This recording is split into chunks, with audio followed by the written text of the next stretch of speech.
अभी हम शुरू करने वाले हैं इलेक्ट्रोमैग्नेटिक इंडक्शन। तो इसे समझने के लिए हमें सबसे पहले समझना होगा कि मैग्नेटिक फ्लक्स क्या होता है। जैसे कि हमने इलेक्ट्रोस्टैटिक्स के चैप्टर में गाउस थ्योरम पढ़ते हुए यह पढ़ा था कि एक इलेक्ट्रिक फील्ड में रखे एक सरफेस के थ्रू इलेक्ट्रिक फ्लक्स क्रिएट होता है, उसी तरह से एक मैग्नेटिक फील्ड में रखे एक सरफेस के थ्रू मैग्नेटिक फ्लक्स क्रिएट होता है। लॉजिक बिल्कुल सेम है। वहां हमने पढ़ा था कि इलेक्ट्रिक फ्लक्स को हम दो तरह से इवैल्यूएट करते हैं। अगर इलेक्ट्रिक फील्ड कांस्टेंट हुआ तो तरीका सिंपल होता है, और अगर इलेक्ट्रिक फील्ड वेरिएबल हुआ तो हम उसे दूसरे तरीके से इवैल्यूएट करते हैं। यहां भी हम वही करेंगे मैग्नेटिक फ्लक्स पता करते हुए। दो तरह का सिचुएशन हो सकता है। दो अलग अलग सिचुएशन में हम देखेंगे मैग्नेटिक फ्लक्स हम कैसे इवैल्यूएट करते हैं। तो उससे पहले मैं थोड़ा बहुत बता दूं इंट्यूटिवली कि आप मैग्नेटिक फ्लक्स को कैसे समझ सकते हैं। एक इंट्यूशन जो होता है मैग्नेटिक फ्लक्स का, उसे आप कैसे ग्रास्प करें। आप ये मान सकते हैं एक मैग्नेटिक फील्ड में, जैसे हम कंसीडर करते हैं मैग्नेटिक फील्ड लाइंस प्रोपगेट करता है, तो आप ये मान सकते हैं कि एक सरफेस के थ्रू जितना ज्यादा मैग्नेटिक फील्ड लाइंस क्रॉस करेंगे उस सरफेस का मैग्नेटिक फ्लक्स उतना ज्यादा होगा। अब देखते हैं इसे इवैल्यूएट हम कैसे करेंगे। तो दो अलग अलग तरीका। सबसे पहला तरीका कि मैग्नेटिक फील्ड अगर ये कांस्टेंट हुआ तो हम क्या करेंगे, और दूसरा अगर ये मैग्नेटिक फील्ड ये वेरिएबल हुआ तो हम क्या करेंगे। तो सबसे पहला केस, मैग्नेटिक फील्ड कांस्टेंट है तो हमने इन फील्ड लाइंस को कुछ ऐसे ड्रॉ किया। पूरे रीजन में मैग्नेटिक फील्ड कांस्टेंट, और इस रीजन में रखा हुआ है एक सरफेस। फॉर एग्जांपल ये रहा वो सरफेस, कुछ ऐसा। और जैसे कि हमें पता है सरफेस एक वेक्टर क्वांटिटी है, तो इसका मैग्नीट्यूड, ये चलिए मान लेते हैं इस सरफेस का मैग्नीट्यूड s है। तो जैसे कि हमें पता है कि सरफेस एक वेक्टर क्वांटिटी है, तो इसके पास मैग्नीट्यूड के साथ डायरेक्शन भी होगा। और हमने ये भी पढ़ा था कि सरफेस का डायरेक्शन हम कैसे कंसीडर करते हैं। एक सरफेस का डायरेक्शन होता है नॉर्मली आउटवर्ड्स, पर अगर वो सरफेस प्लेन सरफेस हुआ तो उसके पास दो डायरेक्शन होता है। तो इस केस में इसका डायरेक्शन या तो हम ये कंसीडर कर सकते हैं इस सरफेस पे नॉर्मल, या फिर हम इसका डायरेक्शन ये कंसीडर कर सकते हैं। तो चीजों को सिंपल रखने के लिए हम इसका जो डायरेक्शन कंसीडर करेंगे वो होगा ये।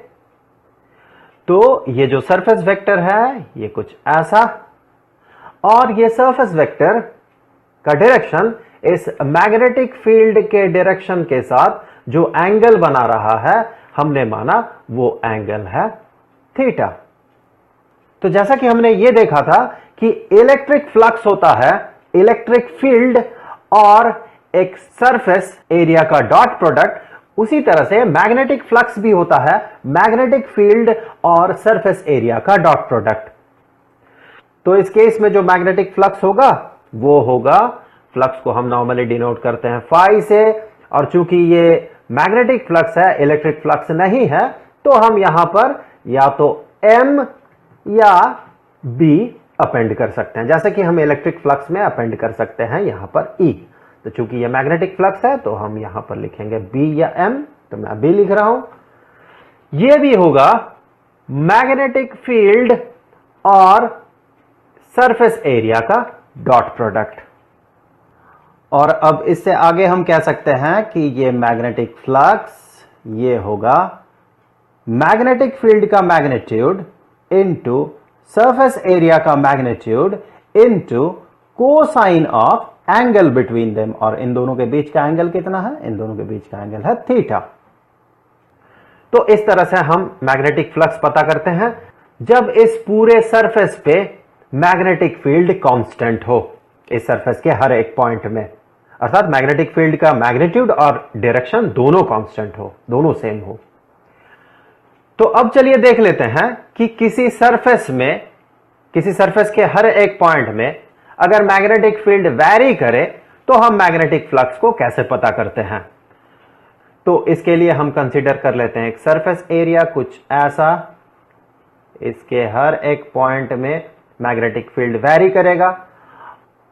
तो यहां मान ले कि यहां इस पॉइंट में जो मैग्नेटिक फील्ड है उसका डायरेक्शन कुछ ऐसा है, इस पॉइंट में जो मैग्नेटिक फील्ड है उसका डायरेक्शन कुछ ऐसा है, और मैग्नीट्यूड्स भी अगर वैरी करें तो इसके लिए हम क्या करेंगे, एक छोटा सा सरफेस एरिया कंसीडर करेंगे, इनफाइनाइटेसिमल एरिया, और इस सरफेस एरिया को एक नाम दे देते हैं, ये है ds एज वेक्टर।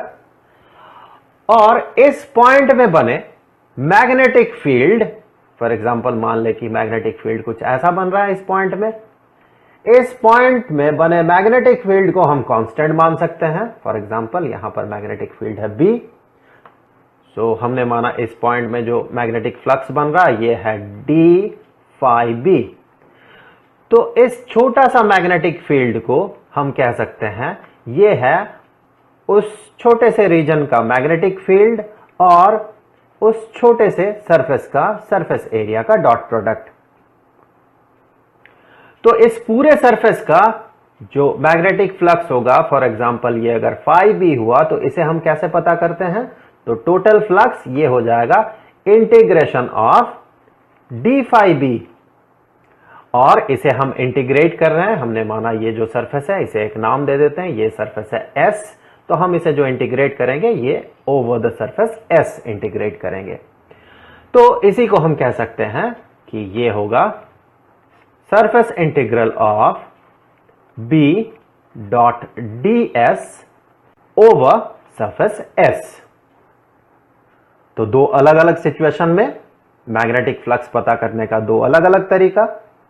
सबसे पहले हमने देखा कि मैग्नेटिक फील्ड अगर एक सरफेस के हर एक पॉइंट में कांस्टेंट हुआ तो हम सीधे मैग्नेटिक फील्ड और सरफेस एरिया का डॉट प्रोडक्ट पता कर लेंगे, वही होगा मैग्नेटिक फ्लक्स।